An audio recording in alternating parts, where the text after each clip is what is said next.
Hello, this is Mario7, and I am going to show you a great way to get infinite enemies in Fable Anniversary. Now, keep in mind that this also works in Fable The Lost Chapters, and this is, although you can use this in a place called Ancient Cullis Gate. A fast way to get to Ancient Cullis Gate is to go to Barrow Fields, teleport to Barrow Fields, and then go north, 2 maps, and it'll take you to Ancient Cullis Gate. Now, there are other ways to get infinite enemies and get, super ridiculously high combat multiplier, but most of those methods are for evil characters, where you're killing guards in towns and stuff like that.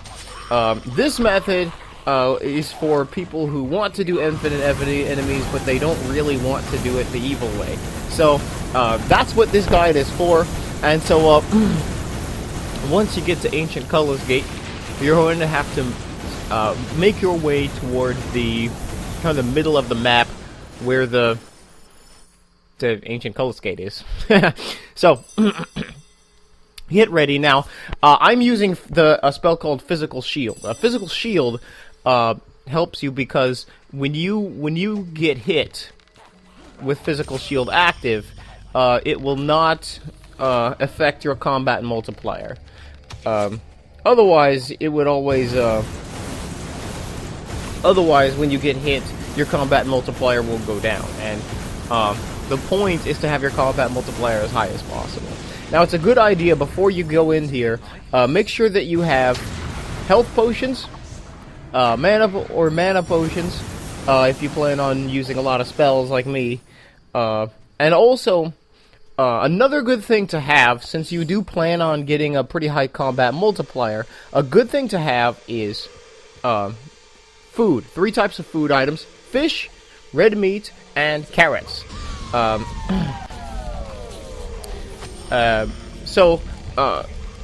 These types of items, they basically have the same effect as the Ages of potions. You know the potions Ages of, they give you like 300 experience multiplied by your combat multiplier. Well, the food items give you 3 experience, but that experience is multiplied by your combat multiplier as well. Anyway, the way you're going to do it, after you kill the enemies, you go up those stairs, and then after you have to go up all the stairs until you get to the top of the stair railing, and then go back down, and the enemies will respawn.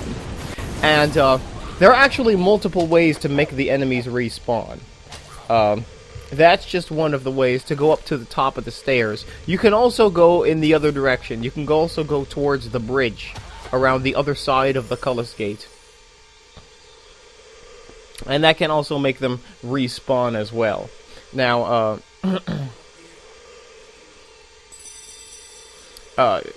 what you want to do is, if you do plan on using Physical Shield, you're going to want to keep an eye on your mana bar, because your mana will not replenish with Physical Shield active, unless you are holding a weapon, unless you have a weapon equipped that has the mana augmentation.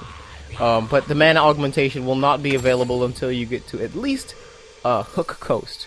But other than that, it won't work. Now here you can see, if you go across the bridge, all the way across the bridge, and then come back, the enemies will have respawned. And so that will help, that can also help make the respawn process. Now, there actually is a third way to make enemies respawn other than by going up the stairs. So, going up the stairs on the north side of the Cullis Gate is one way to do it. Or, going across the bridge on the south side of the Cullis Gate. That's another way to do it as well. Here you can see I accidentally disabled my Physical Shield. So I took some damage, but yeah, the controls in this game, the controls I like the fact that they have that you're able to switch between traditional and the Fable 2 and 3 inspired, but I still wish we could edit our control options a little bit more. But anyway, going across the bridge is another way, and there is also a third way to make the enemies respawn, and that's if you go on the outside edge of the ring, go in a clockwise direction.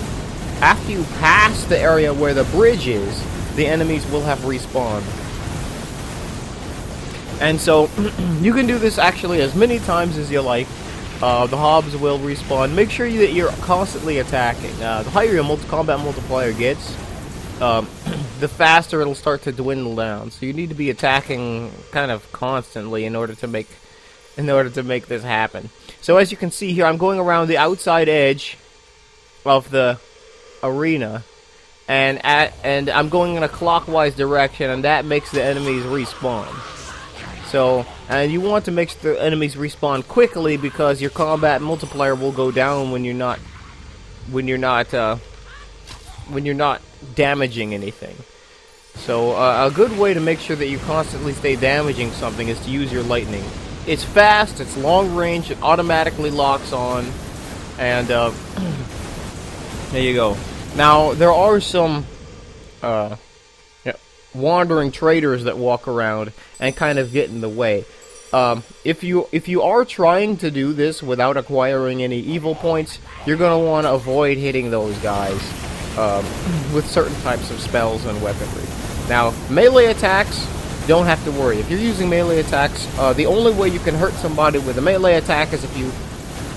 the only way you can hurt a non-hostile NPC with a melee attack is by locking on. So if you don't lock on, if you don't lock on to the NPC, you should be just fine. You can lock on to the enemies and it'll be just fine. But you don't have to worry about that. Ranged attacks with bows and arrows, those will hurt the NPCs if the NPC is standing in between. And so you want to be careful if using ranged attacks.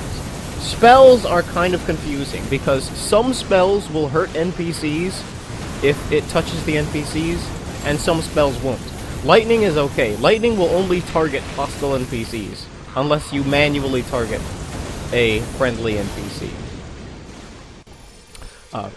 Inflame does not hurt NPCs unless you target them. Force Push does. Force Push is kind of like Inflame, only it does less damage and the knockback effect is a lot bigger. But if you use Force Push, just know it will hurt everybody in the vicinity, not just the hostile enemies. Remember that. There also is another one called Fireball. Fireball, the explosion from the fireball will hurt friendly NPCs, even if you don't target them. So, be mindful of that, especially when the fireball is at higher levels and the explosion is gigantic.